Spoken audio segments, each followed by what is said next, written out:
नमस्कार, मी पंजाब डक। राज्यात जोराचा पाऊस पडणार आहे म्हणून हा अंदाज सर्व राज्यातल्या शेतकऱ्यांना अंदाज लक्षात सांगायचं झालं तर हा पाऊस आजच 27 तारखेला हा पाऊस काय होणार आहे, पुढे सरकणार आहे। म्हणजे विदर्भातून काय होणार आहे तो नांदेड जिल्हा, परभणी जिल्हा, लातूर जिल्हा, हिंगोली जिल्हा, बीड जिल्हा, जालना जिल्हा, संभाजीनगर, अहिल्यानगर आणि इकडे बुलढाणा, अकोला तिथपर्यंत उद्याच्याला लगेच 27 तारखेला ते जाणार आहे।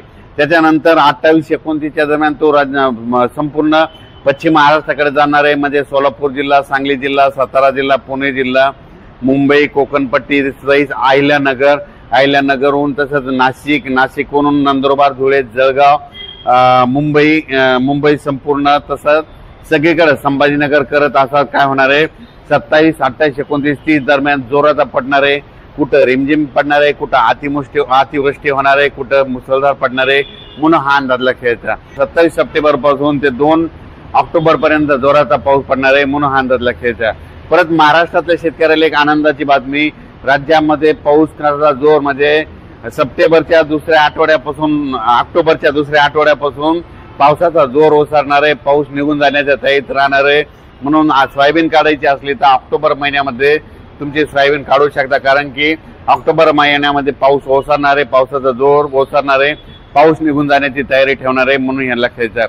2 तारखेला एकदा जाळीधुई आल्याच्या नंतर सगळ्यांनी समजून घ्या की लगेच 12 दिवसाला पाऊस महाराष्ट्रातून निघून जातो म्हणून हा अंदाज लक्षात। सांगायचं झालं तर मग हा राज्यामध्ये आता अतिमुसळधार कुठं पाऊस पडणार आहे।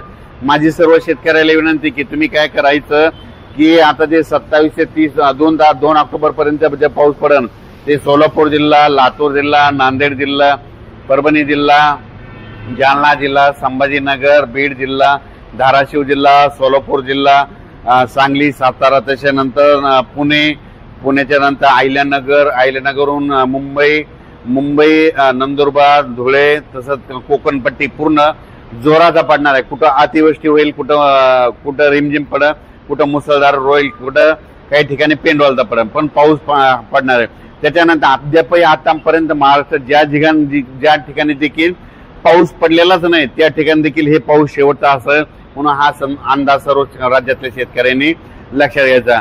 राज्यातल्या शेतकऱ्याला परत एक आनंदाची बातमी, ऑक्टोबर मध्ये सर्व शेतकऱ्याची सोयाबीन काढायला आले।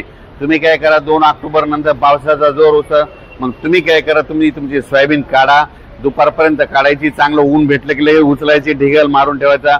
पण हे गेल्याच्या नंतर तुम्हाला सांगतो ऑक्टोबर महिन्यात देखील काय असतं म्हणजे स्थानिक वातावरण तयार होऊन अर्ध्या घंट्याचा 1 तासाचा पाऊस पडत असतो म्हणून हा राज्यातल्या सर्व शेतकऱ्यांनी अंदाज लक्षात घ्यायचा।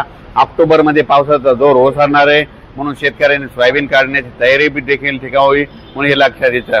आणि त्याच्यानंतर या 27 ते 2 ऑक्टोबर दरम्यान जे नदी काठचे शेतकरी आहेत तळ्याच्या बाजूचे आहेत, काही ठिकाणी एक्सेस पाऊस जास्त पडणार आहे। मग जास्त पाऊस पडल्यामुळे नदीला पूर येणार, पूर आल्याच्या नंतर तळ्यामध्ये पाणी जाणार, तळ्याचं पाणी सोडावं लागणार। त्याच्यामुळे आपण आपल्या पाळीव प्राण्यांची स्वतःची काळजी घ्या। या पावसामध्ये विजेचं प्रमाण एक जास्त असणार आहे, वाऱ्याचं देखील प्रमाण जास्त असणार आहे म्हणून हा अंदाज लक्षात घ्यायचा। आणि थेंबामध्ये देखील मोठ्या थेंबाचं प्रमाण असणार आहे, म्हणजे कमी वेळेत जास्त पाऊस पडणार आहे म्हणून हा अंदाज लक्षात घ्यायचा। अचानक वातावरणात बदल झाला लगेच एक उद्याच्याला मेसेज दिला जाईल। धन्यवाद।